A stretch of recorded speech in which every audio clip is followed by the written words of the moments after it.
నా పేరు నందిని. నేను 5వ తరగతి చదువుతున్నాను. 5వ తరగతి పద్యం. వడగళ్ళు వడగళ్ళు వడగళ్ళు వాన దేవుని పళ్ళు వెలలేని తులలేని వెన్న ముద్దల చెండ్లు. వడగళ్ళు వడగళ్ళు వాన దేవుని పళ్ళు వెలలేని తులలేని వెన్న ముద్దల చెండ్లు. వేసవి వెళ్ళింది వడగడుపు మళ్ళింది చల్ల చల్లని పిల్ల వాయువులు వీచాయి. ప్రొద్దుపూరం తాను అణిగింది మణిగింది ఉరుములు మెరుపులు ఉరకలు వేశాయి. వడగళ్ళు వడగళ్ళు వాన దేవుని పళ్ళు వెలలేని తులలేని వెన్న ముద్దల చెండ్లు. ఆకాశమంతాను ఆయాసపడ్డాది మబ్బు దంతాలిట్లే ముసురుకుపోయాయి. జలజల చుక్కలు గలగల వడగళ్ళు రాలాయి చేతుల్లో కరిగాయి క్షణములు. వడగళ్ళు వడగళ్ళు వాన దేవుని పళ్ళు వెలలేని తులలేని వెన్న ముద్దల చెండ్లు.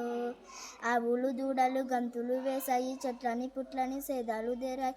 భూదేవి గర్భాన మొక్కలు మొల్చాయి క్షణముల్లో జగమంతా పచ్చబడ్డాది. వడగళ్ళు వడగళ్ళు వాన దేవుని పళ్ళు వెలలేని తులలేని వెన్న ముద్దల చెండ్లు. బీరాలు చిక్కులు కాకర కాసర మల్లెలు ముల్లెలు బంతి చామంతులు విత్తులు చల్లాము మొక్కలు నాటాము పచ్చ పైరులు విచ్చ పచ్చ సిరులన్నీ. వడగళ్ళు వడగళ్ళు వాన దేవుని పళ్ళు వెలలేని తులలేని వెన్న ముద్దల చెండ్లు. ఆకాశం మల్లేని జడలోన మెరిసింది 7 రంగులోన ఇంద్రధనస్సు పూదండ. ఎండాలు వానాలు చెట్టపట్టాలతో మా ఇల్లు వాకిళ్ళు ఒళ్ళు తడపాయి. వడగళ్ళు వడగళ్ళు వాన దేవుని పళ్ళు వెలలేని తులలేని వెన్న ముద్దల చెండ్లు.